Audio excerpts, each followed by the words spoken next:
Nation Production Abbanni Nation Production meeshaalee ammayyaa qixeeffachuudhaan hojii dookumantarii eegaleera.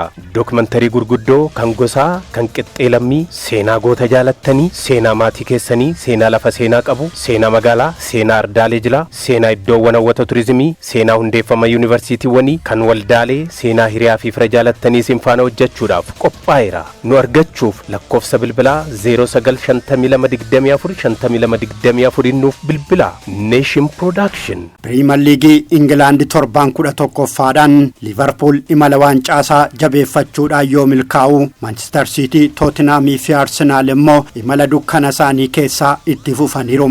Torbaanii gara torbaanitti mo'atamuu fi qixa ba'uun aadaa isaa kan ture Manchester United ammoo taphoota 4 osoo hin mo'atamin imaluun Ruben Amorim eeggachaa jira.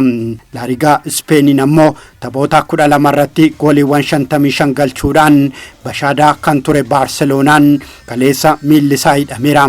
Dhamaatii guddaa booda goolii Robert Lewandowski galchammoo taphaan ala jedhamuun jalaa haqameera. Real Madrid garuu imala isaa dukkanaa keessaa yoo as ba'u Atletico Madridis mo'achuudhaan milkaa'eera.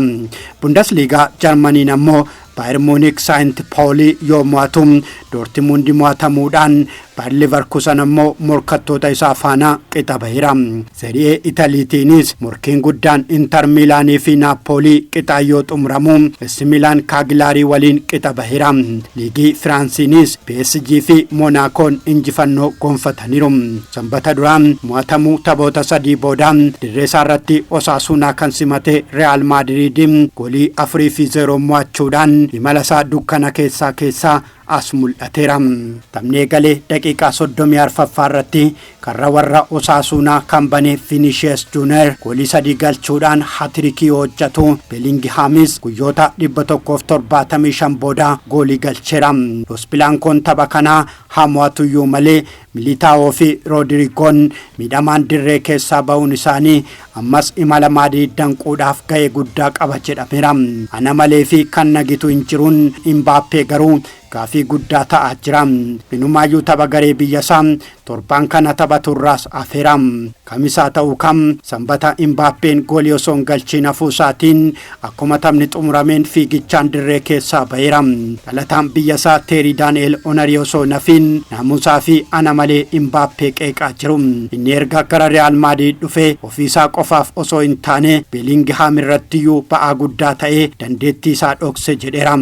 Kaallittoon ammoo yoomuu mataa leenjistoota kubbaa miilaa addunyaa ta'uun hawwii kootiin osoo leenjisummaa koorraa luba hin bahin waancaa Champions League Awurooppaa fudhachuuf fedha guddaan qaba jedhan. Erga Real Madrid Osasuna goolii 4-0 adabee taphicha ilaaleen dilbata gara dirree Real Sociedaditti kan imale Baarsaan iddoo ittisaa Sociedad akka dallaa qeemootii sirnaan dalleeffame cabsuu dadhabuudhaan goolii 1-0 mo'atamuun deebi'eera. Gooliin Robert Lewandowski garuu murtee dogoggoraa abbaa seeraa kan garaa nama nyaatu ture.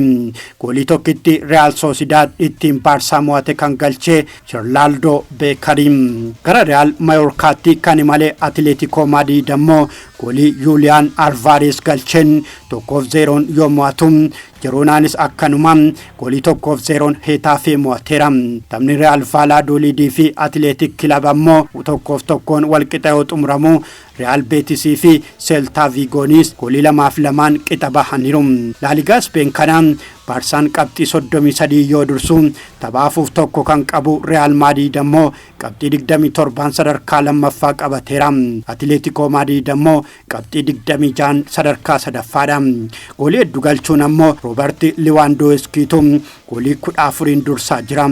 Vinicius goolii 8, Azoze Perez ammoo Villarreal irraa goolii 7 dursaa jiru. Imalli daamaa Liverpool torban itti fufe kanaan Anfield irratti Aston Villaadhaan ni dannabsa jedhamee yaadamullee Liverpool goolii 2-0dhaan mo'achuun imala isaa waancaa karaa qabsiifateera.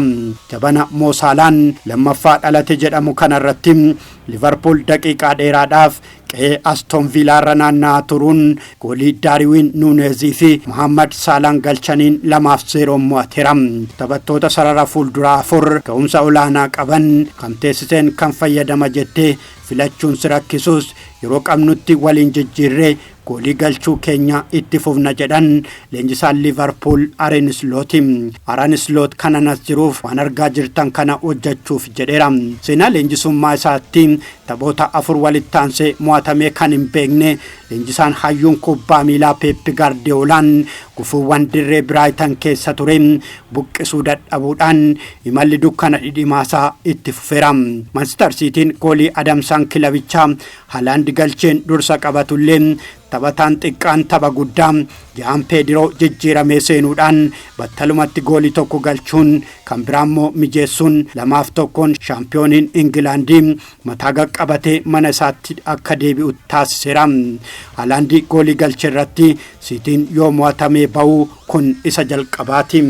Barana shaampiyoonummaadhaaf tilmaamni guddaan kan kennameef Arsenaal Chelsea faana goolii 1-1 qixa ba'uudhaan imala dukkanaasaa itti fufeera. Taphattoonni Arsenaal tarii akka waggaa kana gara Dubaay deemanii gamoowwan garaa waaqaa jalaa mul'atan lafaa nama bareedan sana arganii deebi'anii yoo gara ga'umsa isaaniitti deebi'an malee Ricardo Calafiori malee taphattoota isaa itti abdatu hundaa fudhatee morkii Chelsea kan eegale Arsenaal buruqqii mataa Kai Havertzin dabalamee goolii Martinelli galcheen dursummaan isaa hanga daqiiqaa 10 qofaatti ture. Yeroo dheeraadhaaf miidhamarra kan ture dursaan kilabichaa Martin Odegaard goolii Gabriel Martinelliin galchee mijeessee kennuun motora kubbaa miilaa sarara gidduu Arsenaal ta'uusaa ammas mirkaneesseera. Morkii sukkuumaa fi dhidhiibbaa guddaan guutame kanarratti taphattoonni Chelsea kaardii akeekkachiisaa 4 badhaafamaniiru. Jijjiirraa iddoo taphattootaa irratti fayyadamuudhaan jabaa kan turan leenjisaan Chelsea Mareskaan goolii ajaa'ibaa Pedro Netoon galcheen morkiin London goolii 1-1 xumurameera. Keessaa'uu abbaa seeraa tapha xumursiisuudhaaf xirimbaasaa gadi fudhatu carraa goolii Arsenaal argate taphattoonni isaa 3 yoo fayyadamuu dadhaban Arteetaan dirree qarqara gangalachaa ture. Mikaa'el Arteetaan taphaan booda karaa hundaan caalmaa agarsiifne qabxii 3 deeggaramuu qabna ture jechuudhaan gaabbiisaa aariidhaan ibsateera. Kilabii jabaa Awurooppaa keessaa tokko kan ta'e Chelsea irratti olaantummaa akkasii fudhachuun gaarii turus qabxiin arganne dadhabbii keenya gadi jedheera. Arsenaal tapha kana mo'achuu dhabuu isaatiin Liverpooliin qabxii 9, Manchester Cityn ammoo 4 caalamuudhaan sadarkaa arfaffaarra jira. Imalli waancaa isaas gaafii keessa seeneera. Dhiyeenya kana ol hiixachaa kan ture Nottingham Forest ammoo dirree fi deeggartoota isaa fuulduratti Newcastle Unitediin qoraafameera.